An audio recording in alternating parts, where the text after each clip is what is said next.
Hello, welcome to Musical Talk this week. I'm outside Jonathan's house. Doorbell's not working as usual. Just pick him up to see Jersey Boys. Is he in? Hello, dear, how are you?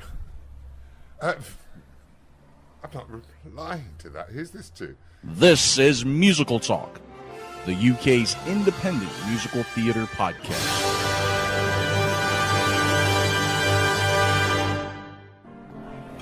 We have braved the crowds in Soho. And now we're in the crowds in Kettner's, which is a very well-known restaurant in, very near the Prince Edward Theatre, where Jersey Boys is on. We got our tickets. We've got our tickets, so we're all very excited, and we've got a very good pianist on our left, as you can probably hear, playing some nice sort of bluesy riffs. We're just about to order, so... But you're a big fan of Frankie Valli, aren't you? Yeah, I used to love the Four Seasons singles. I remember them as I was growing up. Well, I'm going to have the Four Seasons pizza, and we'll be back later on. Thank you very much. Oh, it's fantastic. It's absolutely wonderful. Here we are in the interval of Jersey Boys, and once I get my hearing... Well, the sound is terrific. I mean, it is loud, but it's got to be, but it's not excruciatingly loud. And the guy playing... Ryan Molloy is his name. I'm not sure if I'm pronouncing his second name right. Molloy? I'm not sure. But sounds Irish to me. He could be Irish, but my God, what a falsetto. I mean, it's just incredible. And they sound exactly like the Four Seasons, which is just great. And he's brilliant as Frankie Valli. The band is terrific. The production is stunning. I was expecting them to sound like Frankie Valli and the Four Seasons, but this is a very, very, very, very good production. It's excellent. It is absolutely superb, and it hits you right in the pit of the stomach, I think, because especially that bass speaker. Especially the bass speaker, but it's just done with such pride when they sing. It's just absolutely fantastic, and you forget, how wonderful those songs were and still are. I expect there's going to be a huge Four Seasons revival now. I bet there'll be loads of groups going around the country singing their stuff. I'm thrilled.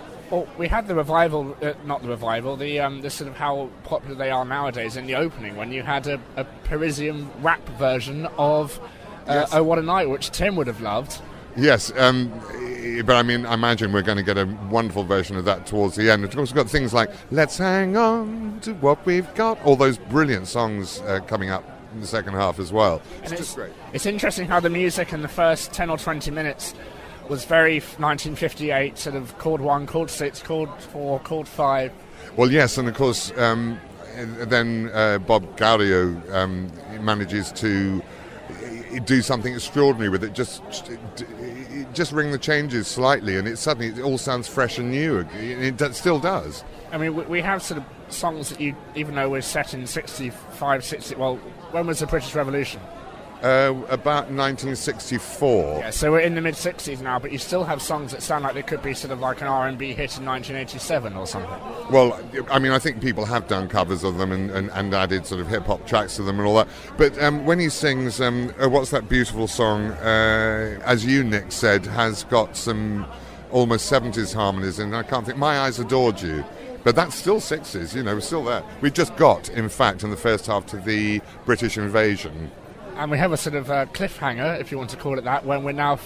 one of the guys is photographed with a mafia member, isn't it? We've got this mafia plotline coming in. Yeah, and he wants his dosh back, because he's lent them dosh, and they're on some sort of deal, and presumably they haven't got the money, so we'll see what happens there.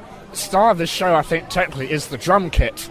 Yes, and a brilliant drummer who's on stage through most of the numbers, I think. We have two drummers on stage.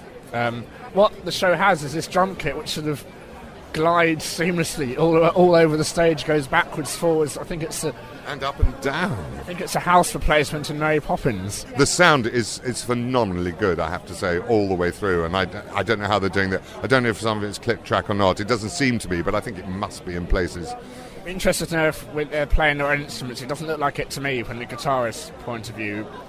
I would doubt it.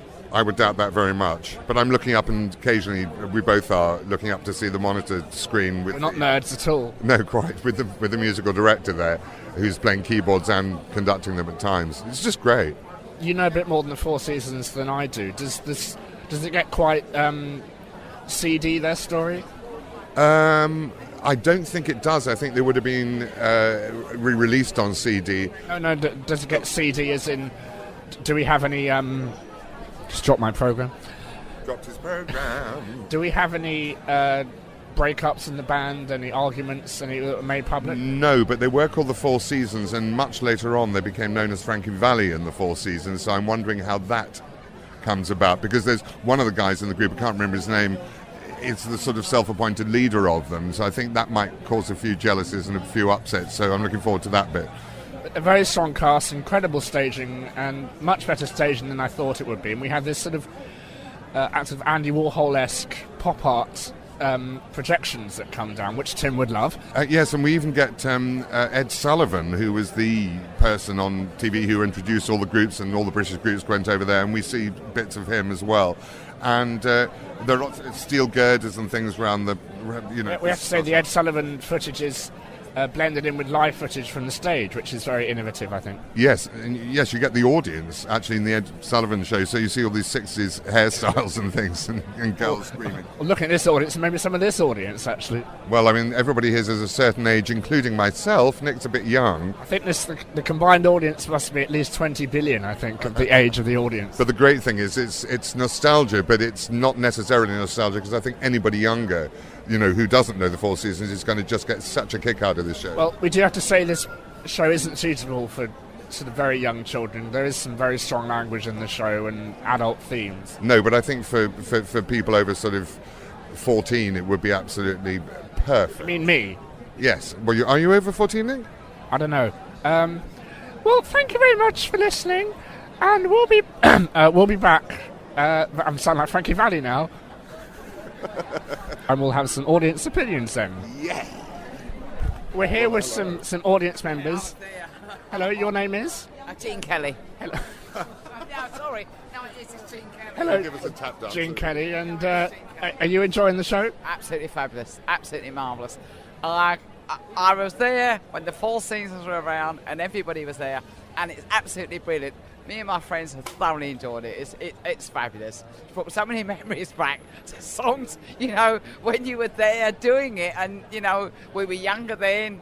We're all, well, more mature ladies now. But, no, it was fabulous. It's good. It's a fabulous show. Nobody seems to be getting with it. I think the crowd we're with aren't our age group, so they haven't lived through it, but we did. I think a lot of them are. Well, I am for a start. I know, but there's an awful lot. My boss went to the opening night of the preview, and I mean, he's looking at, you know, the other side of 65, and he came back absolutely marvellous. He said it's great. Well, we'd already booked our tickets. We were going. No, it's good. It's good. I'm younger, and I wasn't I remember all the music, so. Well, their songs are so famous now. Yes, exactly. And a lot of those, I actually didn't realise I'd sung them, so most of them I know, and it's all up. Yeah, it's brilliant. Oh, it's not. It's wild. No, it's actually fantastic. Absolutely great evening to be out. And I think it can only get bigger, better, and louder, because that's what happens in these shows. I'm hoping on the second half now we're going to go in, because me and her are rocking, but nobody else is. We're thinking, right. I think there are a few people, and I think there are a lot of Frankie Valli fans out there, aren't there? Yeah.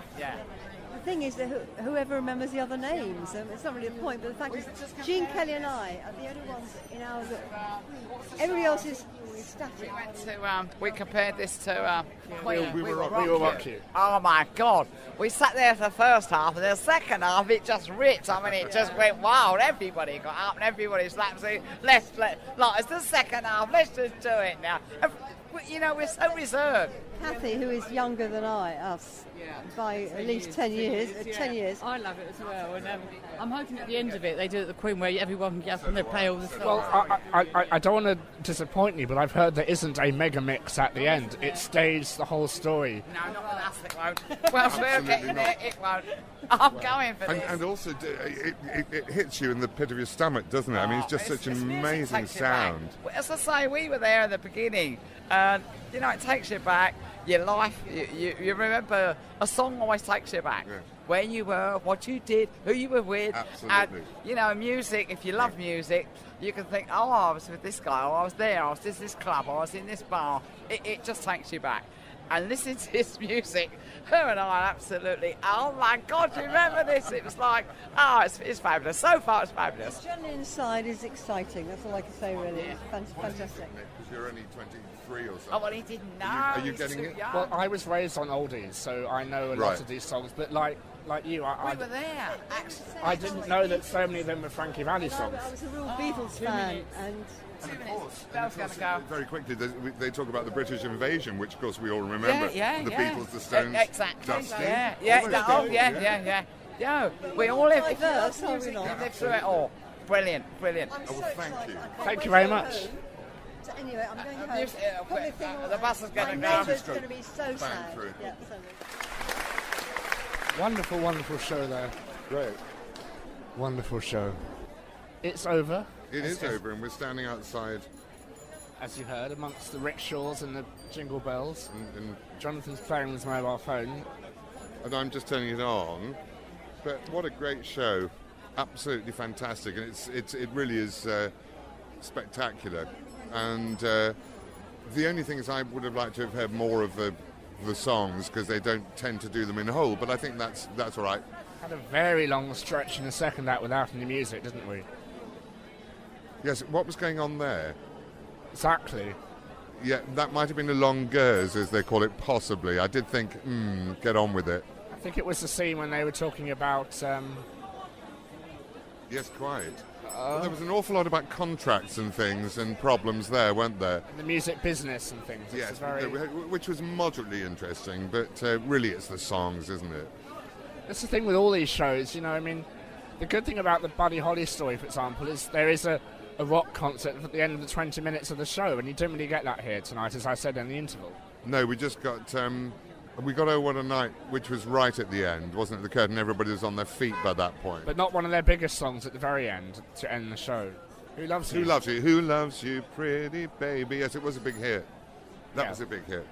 But things like Let's Hang On, which is such a great, to what we got, is one of the greatest of their songs. And we only got about half of that, and I think we could have done with a bit more. A lot of the critics are saying just when songs get good, they cut out and we get back to the narration, which got on my nerves a bit, but it was fine because you knew when another song came around, it would be just as good.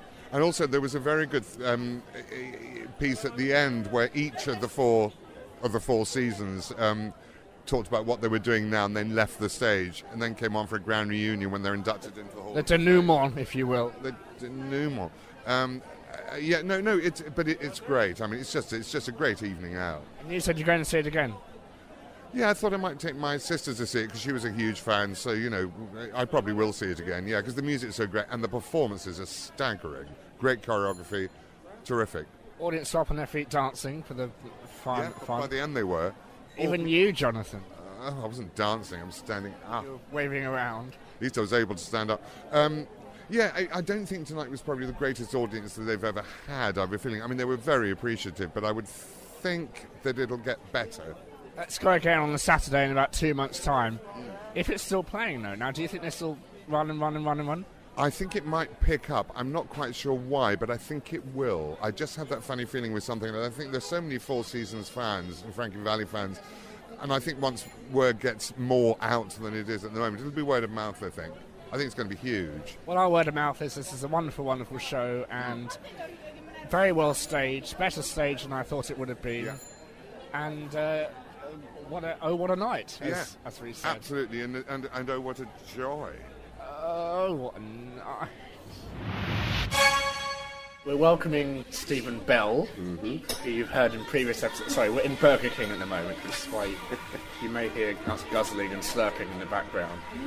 We've just seen Andy and We Will Rock You, but we'll talk about that in a second. But last night you saw Spamalot. It's been a while since we talked about Spamalot in the podcast. And you've seen the one on Broadway, Steve. What did you think a few times. What do you think of the one you saw last night here in London? Well, what surprised me last night is how tiny the stage is. The Broadway stage is much wider and deeper, so I was wondering if everything was going to fit on the stage, and of course it does. Just smaller. So, yeah, well, a little closer. Everybody's a little closer together. Also, I was sitting third row center on the center aisle, so I was able to get a pretty good view. In New York, I've only seen it from the what we call the mezzanine, which is actually the balcony. Not the dress circle. That's No, there's nobody calls it a dress circle unless you're in the opera house.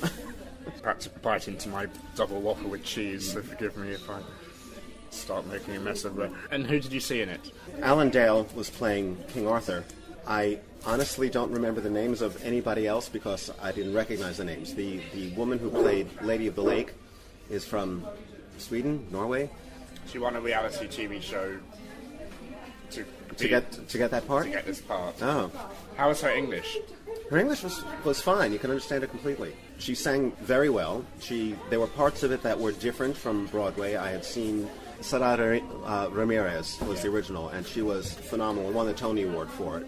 And then I saw Marin Mazzie do it, and she was also quite funny and different because she's a different personality. And this woman last night did it her own way also. She did an awful lot of mugging and making faces and things of that sort, which in this particular piece doesn't detract at all. As a matter of fact, the audience loved it. So I think she did a really wonderful job. And when she came out and sang Whatever Happened to My Part, she just brought down the house. It was really wonderful. What did she sing when she does her riff in that in the Las Vegas number? Yeah. When I saw it, they sung. This was at the time when the How Do You Solve a Problem Like Maria show was popular on television. So she was going, how do you solve a problem like Maria? I don't remember what she did. It was very funny. The one who played Sir Robin went into Another 100 People at one point, aside from Company. Yes, that's a new thing they've added in. How was Alan Dale? The people I was with were very excited to see him because they all know Ugly Betty and West Wing and various other American programs that he's been on, programs seen in America. So they were all excited to see him. I didn't know him from Adam, or I didn't know him from Alan, and I felt that his TV technique just didn't work on the stage. He was barely walking through the part, didn't open his mouth, didn't even crack a smile until the curtain calls. He was depending on the microphone for everything, rather low energy. I noticed that in the production, and this is true of many long-running productions, unless the stage manager and the director are really on top of it, that it does tend to get a little unfocused and a little low energy. And I felt that in many parts, this show, last night, Spam-A-Lot, could use a little perking up. What happened to the parts? Yeah. Everybody had their moment to shine and they made the most of it. But when they weren't in the spotlight, they were walking through it. It was very low energy. The chorus smiled a lot. They smiled real big, but you can tell that they weren't really putting a lot of effort into the steps. But unless you know what you're supposed to be seeing, often you don't notice that at all. And so you're here on a trip? Yes. For a week with your students? With students to see theater. Say hello to all your students. Well, hello, everybody. We saw Major Barbara at the National. How was she? 2 nights ago. Oh, she was very good. Oh, it was a wonderful production. It was really wonderful. And then we saw Spam-A-Lot last night, and I came to see We Will Rock You Tonight while they all went to see Chicago, which I've already seen 4 times. I really didn't want to see it again. I've been there, got the T-shirt. Yeah. And tomorrow night we're going to be seeing Taming of the Shrew at RSC. But We Will Rock You, let's not degrade onto plays. We Will Rock You. Now, we talked about this at length on the podcast, but it's been a while since I've seen it, and it's nice to see there are some changes in the script. We had a character that was called Britney Spears, and she is now called Britney. Victoria Beckham. Oh, Victoria Beckham? Which, is a sure sign as to how famous she is now. She's even famous in the States. Yes. Would We Will Rock You work on Broadway? I can tell you now that the critics will absolutely hate it. I hated it here as well, but that means nothing. In thinking about it, and thinking like what I would say if you asked me that question, I have to say that it's not great theater, but it's great entertainment. This is not advancing the Broadway cause. It is not, a well-integrated, coherent Broadway musical, but it is so entertaining. The music is very, very well done. Very well done. That band was phenomenal. And when was the last time you saw a band get the final bow? To actually come down onto the stage and take a bow with the company. Well, the band is always made up of old rock musicians from the 60s, who've been playing this stuff forever and grew up with it, knew it when it was new. Sometimes they even have Brian May if he's around in London, he will. He loves this show so much. He will come and play in the pit. Just sit in. And he comes on the stage at the end and plays a solo. And you can imagine, the 2,600 people shocked to see. Yeah.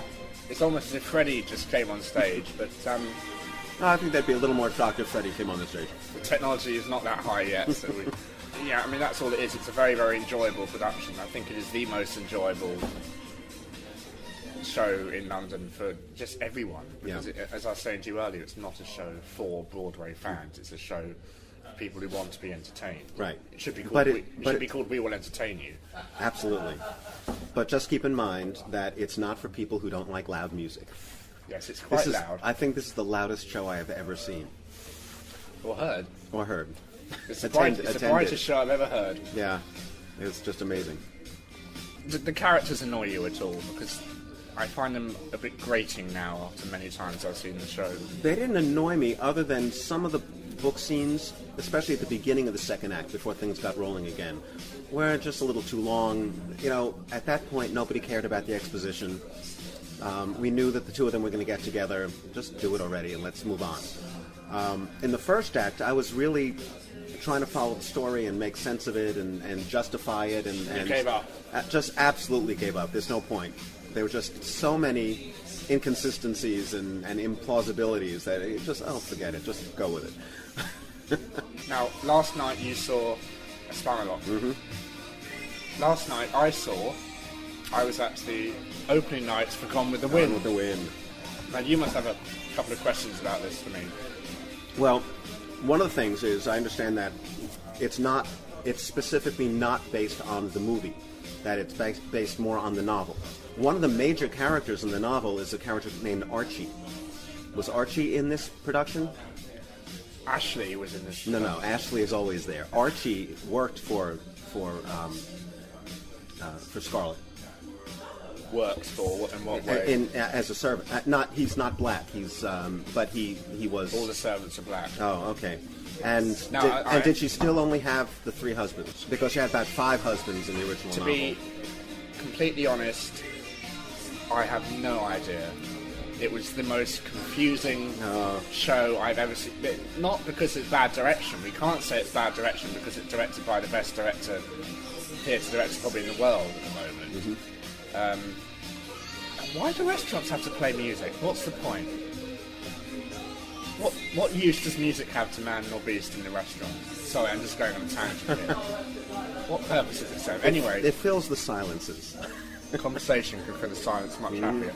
She had a lot of husbands. I think there were 4. I couldn't tell you their names. I couldn't tell you why she got rid of. I mean, she's a really nasty character. And come the famous line when Rhett Butler says to her, "Frankly, my dear, I don't give a damn." Yeah, and that didn't become a song. No. Thank goodness. The guy playing it, Darius Dinesh, has this most resonant, amazing basso profundo speaking voice he puts on for this role. Yeah. And that line got a round of applause from the audience. We've hated this character for so long. Really? That when she's finally cast You off... hated that character? Well, I think we grow to hate her.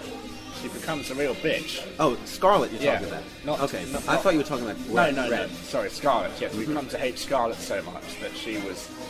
Come her casting out of this man's life, it gets a round of applause. The thing which bothers me about this show and many other shows, like the producers and maybe even Oliver, is that the person who's credited for writing the music, to me, writing a melody is not writing the music. To me, writing the music is writing a full piano score with every single melody in there and chords and bass lines, and you're a musician, you know all about that.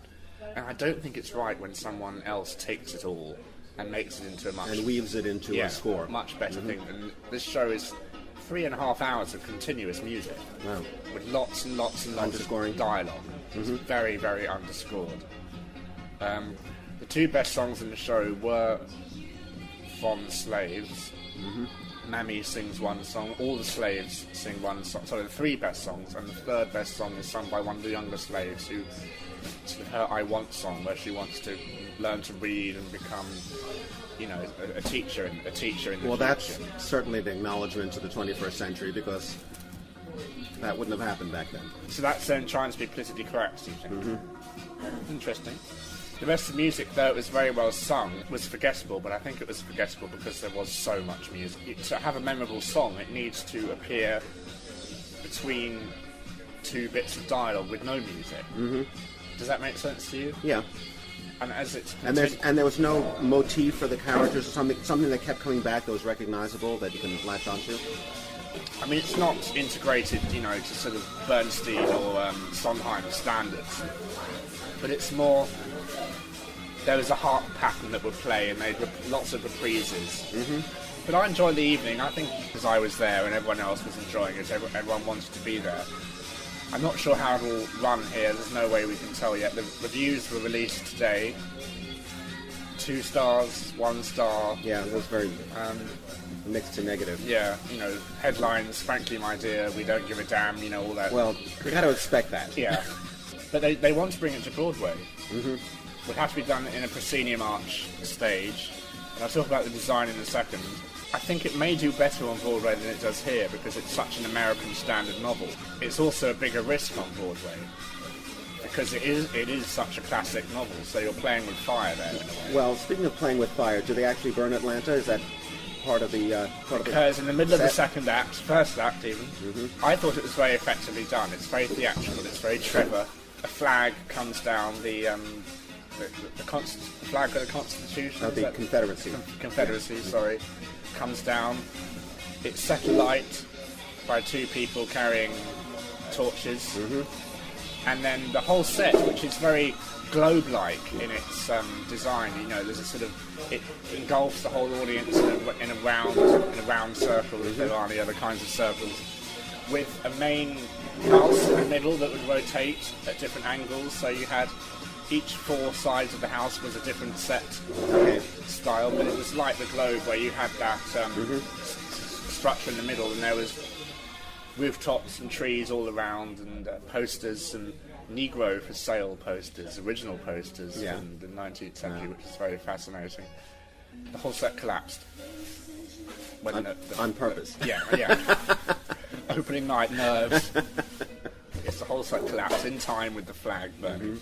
That was done very well. I do have to give a warning, though, if you're like our presenter Jonathan Cohen, don't go to this show if you don't like sudden loud noises or bangs or gunshots or booms or thunder or anything like that, because it does get very, very, very loud. Unlike the show tonight, which is continuous loud, this is suddenly loud. But a very enjoyable show, and I mean, you can't deny the ambition behind this musical and the talent behind it. I mean, Trevor Nunn, John Napier's done the set design, who did Cats and Les Mis and Miss Saigon and Sunset Boulevard and Starlight Express, all these brilliant shows. And of course our friend Bill Brown has done the orchestrations, Gareth Valentine has done the music supervising. But to me the biggest flaw is having someone who hasn't written a show before write this show. The score you're talking about? Yeah. The book, music and lyrics. There is a musical of Gone with the Wind written by Harold Rome. Have you seen this? No. Haven't seen it, and I haven't heard it, but I know that it exists. And I believe that it was produced in Japan. Somewhere or other there's a recording of it, and I'm sure... But the ending of the first act and the second act is a song called Gone with the Wind. It ends with her saying, I'll never be...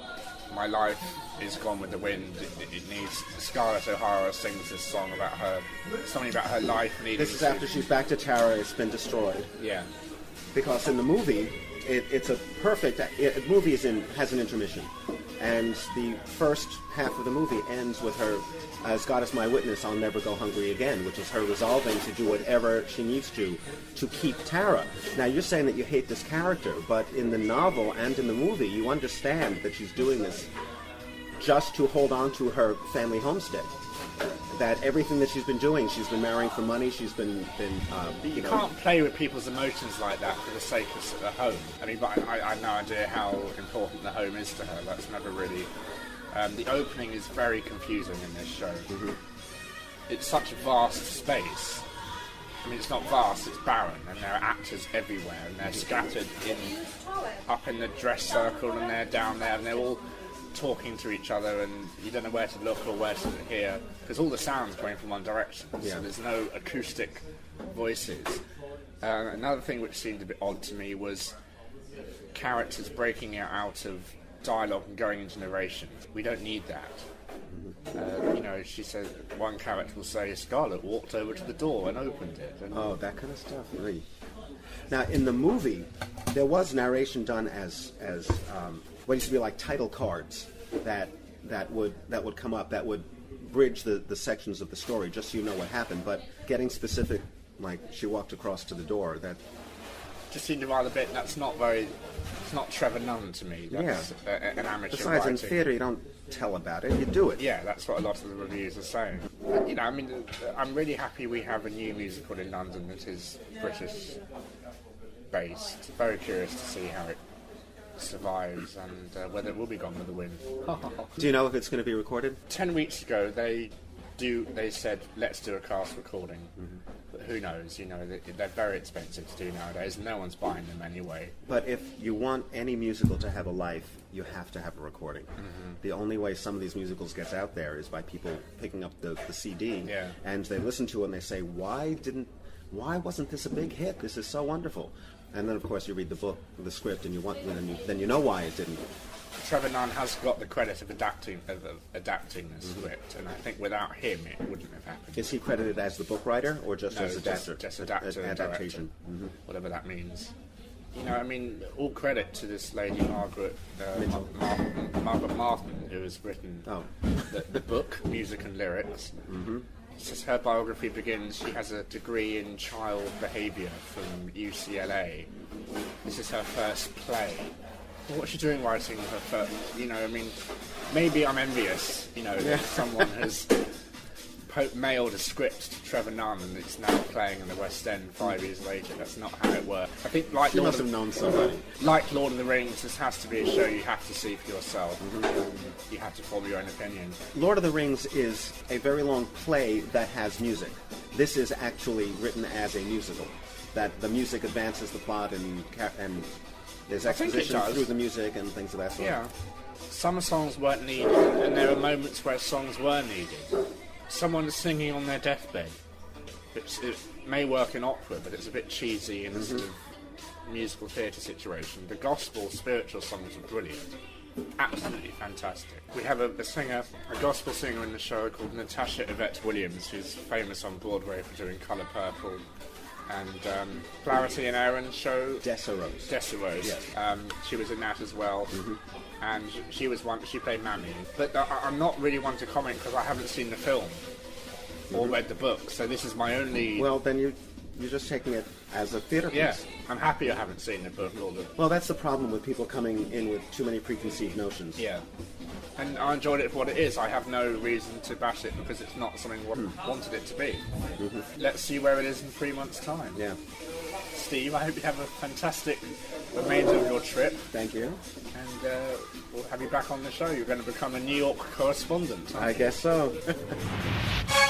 And with that, I am back in the Prince Edward Theatre and back in the dressing room where I once interviewed Gavin Creel, now chatting to Ryan Molloy, who is playing Frankie Valli. Hello. Hello, how are you? I'm very well, how are you? Excellent, good, thank you. To say, I saw the show last week and it's phenomenally good. Oh, thank you very much, I appreciate that. It's such a great pleasure to be able to be in a show with such a fantastic script and great songs, and it's a real challenge every night, just to you live that guy's life, and it's a really special thing to do, and we're just all having great fun down here at the Prince Edward, so it's going really well. What is your favourite moment within the show? I don't know, it's pretty tough because I think at the end of the show it's like when we're all facing the back and we're all preparing to do our monologues and sum up the show. It's amazing. You just look out into the the backdrop of New Jersey, and you just think about just going through your mind about everything that you've been going through in the show and the entire journey that you've been going through from being a 16-year-old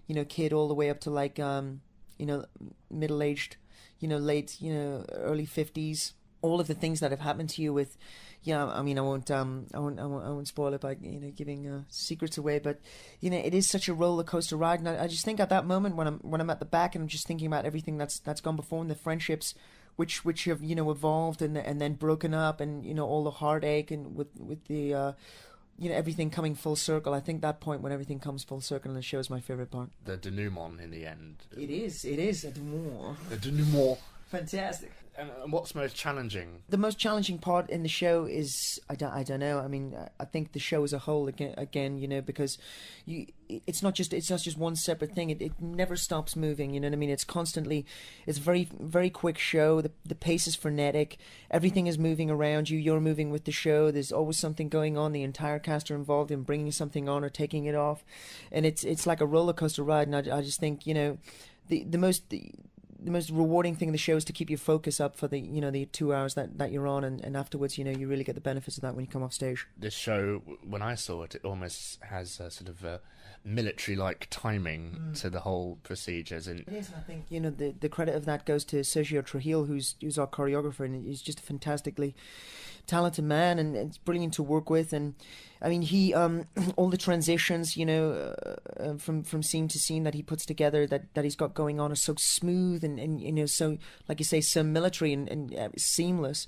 But takes a lot of rehearsal. I mean, we were in rehearsal for like about 4 months to get all that right, and the dancing into the singing because everything is choreographed in the show. But he does it in such a great subtle way that you actually can't tell what's choreographed and what's natural, and it's just the credit's off to Sergio for putting together a fantastic piece like that. And the motif of signs within the show, and of course the great line, it's a sign.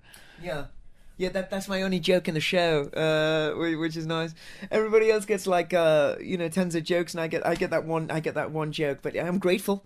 It's a good joke, and I thank you to Rick and Marshall for that one. Well, when I saw it, it was I started a round of applause that evening. Oh, thank you very much for the joke. And there's another great scene involving a gun, which I won't give anything away, but that always goes down very well. Just gives you an insight into how life was in Belleville, New Jersey back then. About how if you wanted to pick up a little something special for your girlfriend or your wife, you maybe bend the rules a little bit and go and buy some your stolen jewelry or something like that. But that's what these guys were into. You know what I mean? Things that fell off the back of a truck.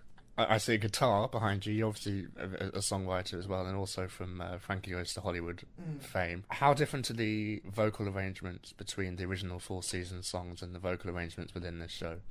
They're a lot more complex, I think, and the tempos of the songs are a lot faster. I mean, you hear a lot of the old stuff, and it's really you hear our show and then you hear the old stuff. The old stuff sounds like a bit of a dirge. I mean, you would never think to listen to Sherry and think that it was a slow song. You'd always think there was an up-tempo, but it was, really kind of like, down there in the RPMs. But Can't Take My Eyes Off You is like really is quite quick, but you get used to the pace. I mean, everything's quick in the show, and the vocal arrangements that Ron Melrose has put together are fantastic. He's found, different kind of places to go, and really utilizing all the great voices that we have in the show. And it really makes a spectacular, sonic picture. It's beautiful. Within London and less so, I think, on Broadway, there are lots of jukebox musicals. Yeah. What is it that makes Jersey Boys different to you? Well, it's got to be the story. I mean, I a lot of the shows which are the jukebox musicals, I've got their set amount of songs, and then they just nail a script around those songs. And I think that's one thing that Jersey Boys doesn't do. It started off with a really strong book, and people got interested in that. And Des really is a very big dramatic actor, and he's working in Canada at the minute, with the doing a lot of Shakespearean stuff up there, and it is the tragedy that holds this piece together, and the songs really bring the light into the darkness of what these guys' lives were, but the two marry up together perfectly. Bob Crew and Bob Gaudio and Frankie Valli were all a big part of this show. Yeah. One of them died. Didn't Bob Crew die? No, Bob Crew's still going. I mean, he really is the Andy Warhol of our times. I don't know if you've ever seen anything on him, and he is this gorgeous, handsome man who is this male model, and he got into music as a bit of a sideline, but then it turns out to be an absolutely fantastic lyricist. Wrote Can't Take My Eyes Off You, and also into the other ones. I think Big Girls and Walk Like a Man. He was involved in all those, and other songs that he was involved in. I mean, he's just paramount songwriter and a great visionary as well. To pick these bands up and make them into what they were. The thing which I really loved coming out of the show was learning how many songs Bob Gaudio and Bob Crew did write together. It's really, no one.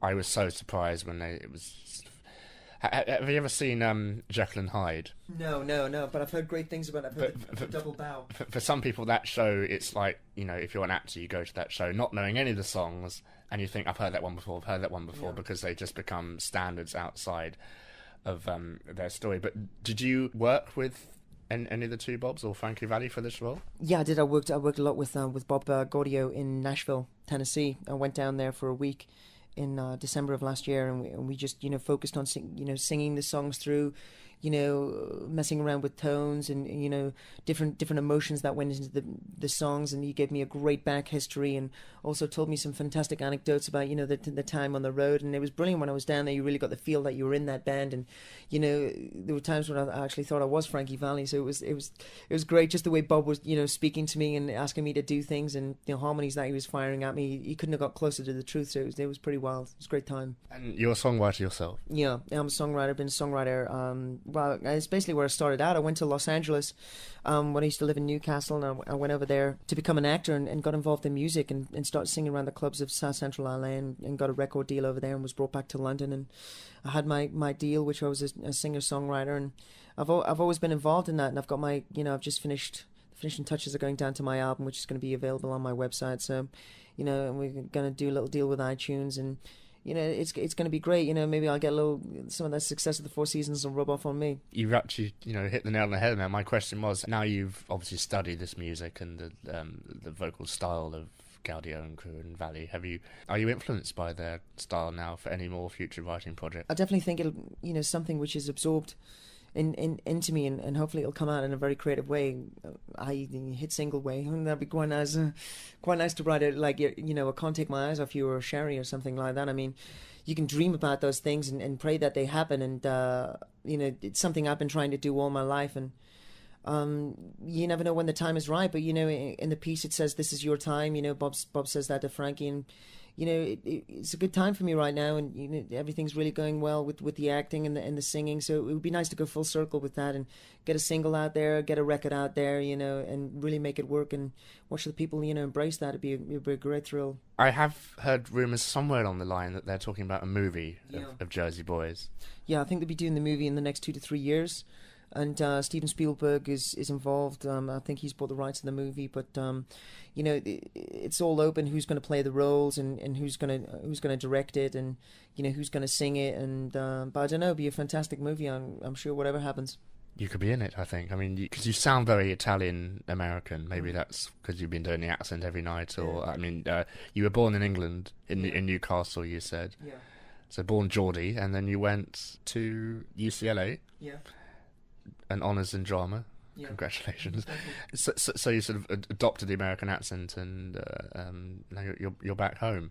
It was something I had to do when I was in Los Angeles. I went for a lot of castings when I was there, and my accent was so thick and northern that I couldn't get any work. You know what I mean? There was no appeal for it, so I had to start studying these Samuel French tapes to get just to get a normal, natural, non-dialect, non-regional American dialect. And at the minute I did that, I got a record deal in London, and so I had to come back. So that really messed my accent up to, no avail. Can you go back into Newcastle accent or Irish? Yeah, usually when I get drunk or very annoyed, I go straight back into my Newcastle and Irish accent. But yeah, I mean, it's definitely there. I mean, you never forget where you're from. It's funny, when I was on your website, I looked at you and I thought, oh my God, it's Bill. You are. I mean, for Bill and Ted, if that were to be a musical, I was saying to myself, you would be Bill. And now I've read that you were Bill in Bill and Ted. Was this a musical version? Yeah, that was a great thing that we did in Edinburgh, the Edinburgh Fringe Festival. I think it was about, I think it was 6 years ago or something. And we did Bill and Ted's Excellent Musical Adventure, and it was a lot of fun. I worked with a lot of great actors on that, and we had a lot of fun. And it was a real eye-opener, doing the festival, because you were so surrounded by so many talented people, and the energy up there is always so great. And, every day you're doing a show. And I was just up there last year with Eurobeat, which was, that went crazy as well. And it's just great to be in an environment surrounded by so many talented people and doing your part as well, and drinking every night and dancing around and celebrating, going, well, hey. Is that the Eurovision Song Contest musical that they wrote? Yes. I mean, that's going on tour this year. So, I mean, that's going to be a phenomenal hit. I'm sure it's a fantastic show. And you're in Tonight's the Night, which is another jukebox musical. Yeah, I mean that show was that was great. It was directed by C.J. Ranger and taken care of by Phil McIntyre, who does We Will Rock You. And we went out on the road, and we had a fantastic time. I met some great friends on that show, and it was a real challenge. That was the first time that I stepped up to leading a show, and that kind of focus and what that took, and the responsibility that it was, and all the songs were it was Rod Stewart, so it was very difficult. And it was hard on the voice. So in that you teach yourself how you train yourself to pace yourself, and how to get through from one show to the next, and to keep that keep the stability of your performance up, and how to play a lead. But that's really what that show gave me. It was fantastic. So it was a stepping stone to Jersey Boys. Well, yeah, I think everything is that you do in your life is every decision that you make gets you to the point where you are right now, and you have to accept that and enjoy it as well. And I think that was that was important about when I played Ozzy and On the Town. I was with 3 other sailors. And it was fantastic. It was great to be involved in a Bernstein musical at the ENO. But the fantastic thing that gave me was the camaraderie between us 3 sailors, and how we took on the world, and we take on New York for this one night for 24 hours. And it really transcends back into Jersey Boys. How we're just 4 guys against the world trying to better our situation out of the slums of Belleville to the heights of to the pop stardom. Most musicals, if you look at them, they are based on the American dream. Whether it be Rodgers and Hammerstein or all these, but in a way this is different because it's true, and it really hits home for me as a songwriter, and probably you as a songwriter, even though you've experienced what it's like to have critical fame. You are probably influencing a lot of audience members by reintroducing the music of Frankie Valli and the Four Seasons. Do you think there'll be a sort of big resurgence of their music now?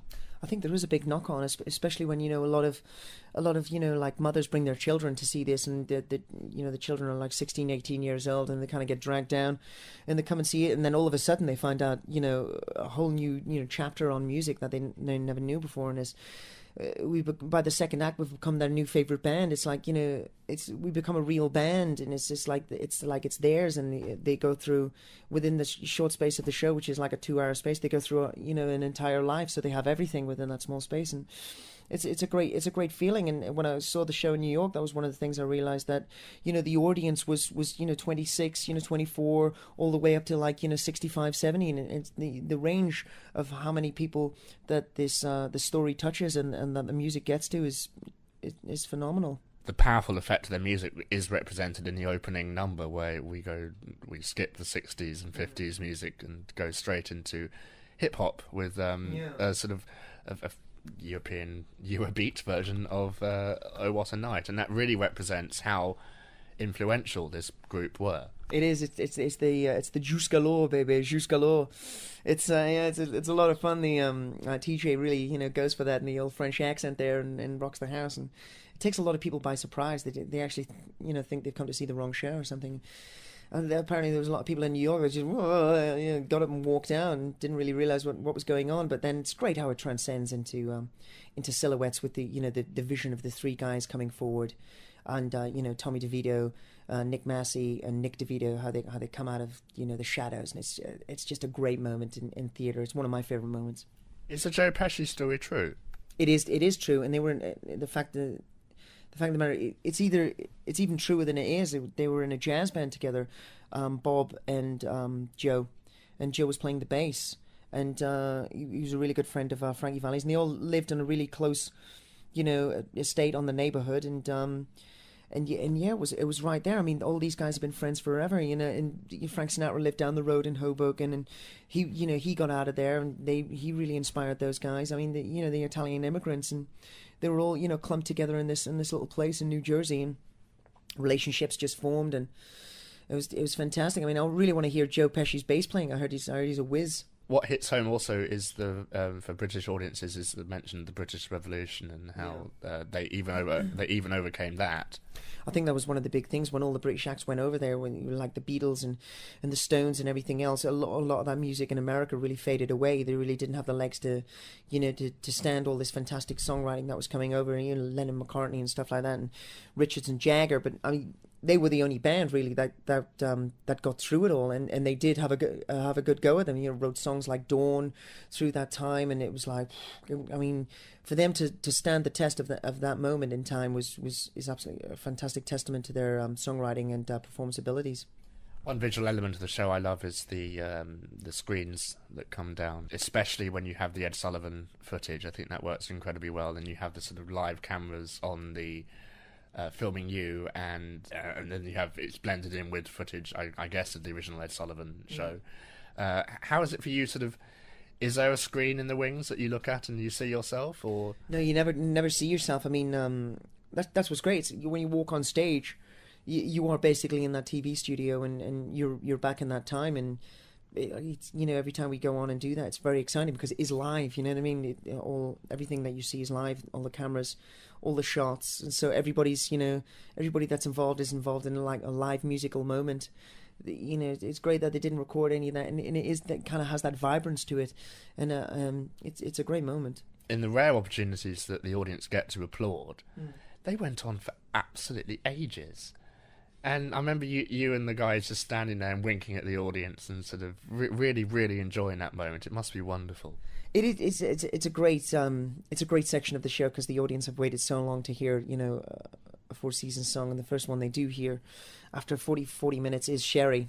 And well, it's like a bus really. You know, you wait for ages for one to come along, and then three come along at the same time. We do go to Sherry. You know, Walk Like a Man and Big Girls Don't Cry. I mean, they're all there, you know, one after the other, and it's yeah, it's just really messes with the audience a bit. They just kind of go crazy. Has your doppelganger come to see the show? He has. He came on press night, and every time I meet him, it's such a fantastic honor. He's such a great man. He's got one of the most magical voices of all time, you know, and he is the godfather of falsetto. Always comes with fantastic advice. Really warm heart. Always, you know, in his life, he's wanted to do the right thing, take care of his friends, take care of his family, and down to earth man. Can't say anything, you know, can't say enough good things about him because he's a lovely guy. I love the V-Man. He's top bloke. V-Man, I like that. How did the show change, if at all, from in the previews? Not much. I mean, Des McAnuff and the creatives always had a very strong idea about what the show was going to be, even on La Jolla, and it was a very strong statement what they wanted to put across, and it's a fantastic show, and it really works. You know what they've got together, and they've honed it over the time that they've been doing. You know, the tour in Broadway, in Chicago, in Las Vegas, and here in the West End. They really wanted to to put the cherry on the pie with this, and we've made a few alterations. I mean, it's just to point things out more to the English audience about the time, to make sure that the timeline is very well documented and pointed out. But I mean, as in terms of any major script changes or songs, it's basically how it is. Not too much of a stressful period then. Well, I think Glenn Cotter, who plays Tommy DeVito, had a bit of a stressful period because they were always messing, because he opens the show in the first 20 minutes, and they were always messing because they've got a lot of jokes in the New York show about New Jersey and everything else, and people love to laugh at New Jersey, like I suppose people from London like to laugh at people from Essex or wherever it is. But there's a joke in Family Guy. I don't know if you've seen this show where they're driving into New Jersey and there's a sign saying "Welcome to New Jersey." What, like you're so special? Oh yeah, I mean I love Family Guy. I love the Amadeus one. Play some Peter Griffin. I love that. It's one of my favourite shows. I think it's great. I used to like The Simpsons until I saw Family Guy. I thought Family Guy was just a rip-off of The Simpsons, but then I understood when I saw Peter Griffin stab Yogi Bear in the back and go, there. I knew this was something special. Well, one of the best lines is when Stewie says to Peter, "You are the worst thing to happen to musical theatre ever since Andrew Lloyd Webber." I know. Well, I'm not going to comment on that. So no huge changes. I mean, we can't. No, I think the show is so strong as a unit that there was never going to be any huge changes. And I mean, the great thing about Jill Green, who did our casting, they got the casting absolutely perfectly right, and it was just great. I mean, there's such a fantastic collection of people here who could really tackle anything that you threw at them anyway, so it wouldn't really matter if there was. But it didn't have to be that way. And it's terrible, I suppose, when you're in a show and there is so many changes and previews. It's very, the unrest is not good. I mean, my heart goes out to the people that were in Desperately Seeking Susan, because they had had some friends in that, and they had a terrible time with so many dramatic changes in the previews. But I think that's the thing. If you got a strong idea, you stick with it, you believe in it, and you'll reach your goal in the end. You're not in the Four Seasons musical if you don't believe that. And thank you very, very much. Brilliant, thank you. And you'll hear more from Brian in a couple of weeks' time. Thank you very much for listening to this week's episode of Musical Talk, and we'll see you next week. Bye. This has been a production of Musical Talk, copyright 2008. If you have any questions or comments, please email us at feedback@musicaltalk.co.uk. Thanks for listening. Keep talking, so I've got food in my mouth.